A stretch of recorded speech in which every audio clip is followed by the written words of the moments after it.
बिहार में चुनाव का मौसम है और इस बार ऐसा लग रहा है कि बिहार धर्म जाति से ऊपर उठकर सरकार चुनने का मानस बना चुका है। बिहार के चुनाव कई मायनों में देश में अहम माने जा रहे हैं, जिसमें सबसे बड़ा अगर माना जाए तो महामारी के बाद में पहली बार किसी राज्य के अंदर विधानसभा के चुनाव होने जा रहे हैं। और दूसरा सबसे बड़ा इसलिए इसको माना जा रहा है कि बिहार में 50% युवा हैं और इस बार सरकार चुनने में युवाओं का बहुत बड़ा हाथ होगा। यही कारण है कि बिहार की हर पार्टी युवाओं को रिझाने में लगे हुई है। चुनाव आयोग के मुताबिक कुल 7,29,00,000 मतदाता इस बार बिहार की सत्ता चुनने में मदद करेंगे या बिहार की जो सत्ता है उसका हकदार तय करने जा रहे हैं 7,29,00,000 मतदाता, जिसमें एक लगभग अनुमानित 70 लाख से अधिक मतदाता ऐसे हैं जो पहली बार अपने वोट का इस्तेमाल करेंगे, जिनकी आयु 18 से 19 साल की हो। और दूसरे जो इनके करीब 7,14,000 के करीब ये लोग हैं जो 20 से 29 आयु वर्ग के हैं और उनकी संख्या कितनी है? 1,60,00,000 ये मतदाता हैं, जबकि 30 से 39 की जो आयु के लोग हैं उनकी संख्या है 1,98,00,000 मतदाता। इससे अगर देखा जाए यानी कि जो युवा हैं अगर उनकी अगर टोटल किया जाए, जिनकी उम्र 18 से 39 साल के बीच में अगर आंकी जाती है तो मतदाताओं की संख्या तकरीबन 3,66,00,000 हो जाती है, जो कि कुल मतदाताओं का लगभग 50% है। और यही कारण है कि सभी राजनीतिक दल इस वर्ग को साधने के अंदर लगे हुए हैं, क्योंकि यही सत्ता की एक निर्णायक कुंजी साबित हो सकता है।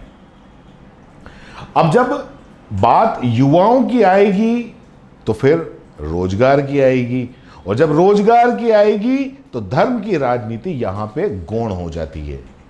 सबसे बड़ा मुद्दा जो सामने है वो मुद्दा है रोजगार का, क्योंकि इस बार अगर आंकड़ों पर जाएं तो सिर्फ बिहार का युवा ही नहीं, देश का युवा रोजगार की स्थिति को लेकर बेहद परेशान है।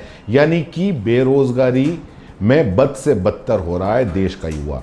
बिहार में रोजगार की बदतर स्थिति को समझने के लिए आपको कुछ आंकड़ों पर जाना होगा। अप्रैल 2020 में centre for monitoring Indian economy यानी कि CMIA के सर्वे के अनुसार बिहार में बेरोजगारी की दर 46.6% तक पहुंच गई थी, जो कि राष्ट्रीय जो दर है 23.5% से लगभग दोगुनी है।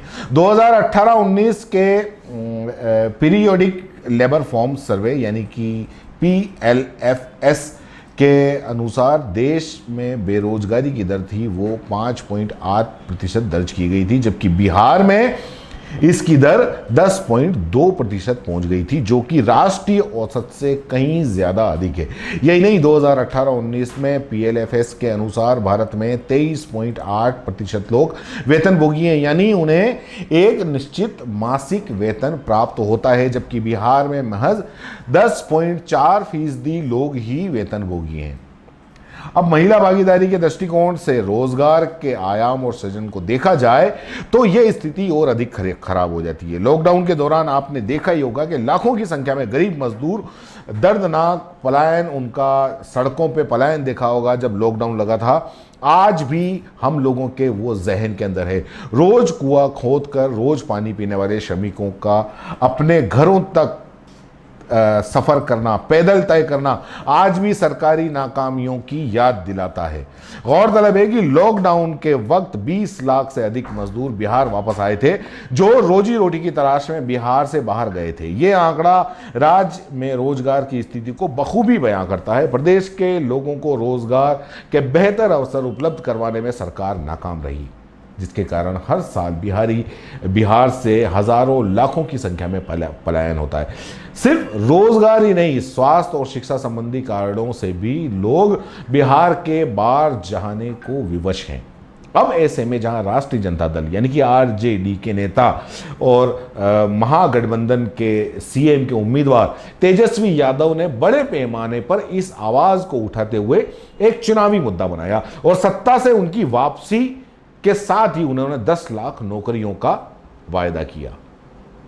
इस दावे और वादे को पहले तो जो इनके विपक्ष में थे नीतीश कुमार, उन्होंने काफी मजाक उड़ाया और मजाक उड़ाने के बाद खुद भाजपा ने और नीतीश कुमार ने मिलके 19 लाख नौकरियों का वादा किया और खुद मजाक बन गए। भाजपा और नीतीश कुमार को लेकर लोगों में आक्रोश देखा जा सकता है, क्योंकि जिस तरह से बिहार के नौजवान नौकरियों की राह देखते देखते ओवर एज हो रहे हैं।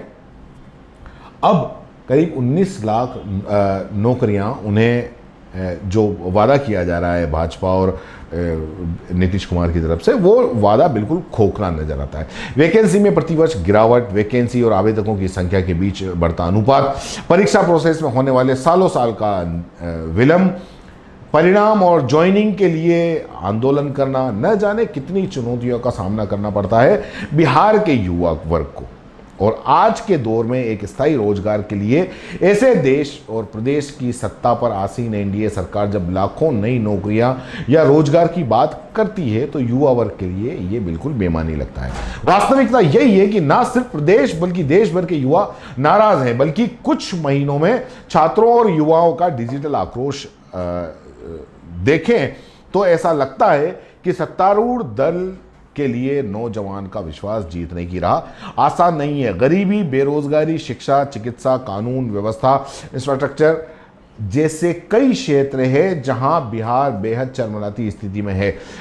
प्रदेश में राजनीतिक अक्षमता का कारण ये लोग दंश झेल रहे हैं। नौजवान, छात्र, किसान, महिलाएं और बाकी सभी वर्ग इन सभी मुद्दों के मद्देनजर उसको नजर में रखते हुए चुनाव में राजनीतिक दलों का भविष्य तय करेंगे और बिहार की सत्ता को उसका हकदार मिलेगा। अब तक के जो चुनाव कैंपेन जो चल रहे हैं, जो हम देख रहे हैं, जो डिजिटल और सोशल मीडिया के जरिए और यूट्यूब और बाकी के जरिए जो हमारे सामने आ रहा है, उससे ये बात स्पष्ट हो जाती है कि महागठबंधन द्वारा युवाओं की जिंदगी को प्रभावित करने वाले मुद्दों को जिस प्रमुखता से बड़े पैमाने पर उठाया गया है, उससे रोजगार जैसे मुद्दे बिहार में चुनावी चर्चा और कैंपेन का महत्वपूर्ण विषय बन चुके हैं। इस चुनाव में जात पात, मजहब, मंदिर, मस्जिद, हिंदुस्तान, पाकिस्तान जैसे हवाई मुद्दों से ऊपर उठकर रोजगार जैसे मुद्दों को काफी हद तक प्रमुखता प्राप्त हुई है और इस चुनाव में एक निर्णायक भूमिका में खड़ा युवा वर्ग भी इन्हीं मुद्दों के प्रति उत्साहित सा दिख रहा है और शायद है कि इन्हीं मुद्दों को ध्यान में रख के ये युवा वोट करेगा। और शायद यही कारण है कि सभी राजनीतिक दल इस वर्ग को अपने पाले में करने का भरपूर प्रयास कर रहे हैं। खैर, बिहार की जनता किसे सत्ता का जिम्मेदार सौंपती है और कौन सत्ता पर काबिज होगा, यह आने वाला परिणाम ही बताएगा। जय हिंद, जय भारत। अगर आप YouTube पर देख रहे हैं तो CBC न्यूज वायर का चैनल सब्सक्राइब करिए, पास में दिख रहे बेल आइकन को भी दबाइए ताकि जब भी हम आपके लिए कोई खबर, कोई जानकारी लेकर आएं तो सबसे पहले आपके पास नोटिफिकेशन पहुंचे। अगर आप Facebook पर देख रहे हैं तो CBC वायर का पेज लाइक करिए। अगर आप Instagram पर देख रहे हैं तो आप हमें फॉलो कर सकते हैं।